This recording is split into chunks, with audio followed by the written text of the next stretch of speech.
ప్రేక్షకులకు నమస్కారం. ADN news TV మనదర్శి మన local channel. ADN news TV ప్రేక్షకులకు నమస్కారం. వార్తలు చదువుతుంది మీ ప్రసన్నారాం.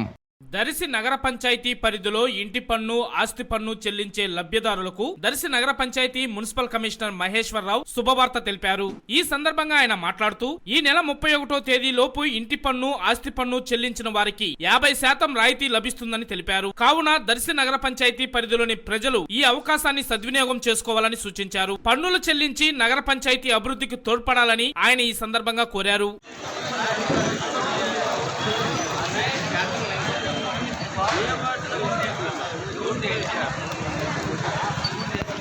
ప్రజలందరికీ గొప్ప శుభవార్త అండి. రాష్ట్ర ప్రభుత్వం ఆస్తి పన్ను చెల్లింపుదారులకు వడ్డీపై 50% రాయితీ 25/3/2025 ప్రభుత్వం వారు ఉత్తర్వులు జారీ చేసి ఉన్నారు. అందుపై కేవలం 5 రోజులు మాత్రమే ఈ అవకాశం ఉంది. 31/3/2025 లోపు మీరు చెల్లించాల్సిన ఆస్తి పన్ను పాత బకాయిలపై విధించబడిన వడ్డీపై 50% రాయితీ ఉన్నందున మీరు ఎమ్మటే చెల్లించుకుని ఆ 50% రాయితీ అవకాశాన్ని పొందవలసిందిగా కోరడం అనేది. ఆ సెలవు దినాలైనటువంటి రంజాన్ పండుగ పురస్కరించుకుని, అదేవిధంగా ఉగాది పండుగ పురస్కరించుకుని కూడా మున్సిపల్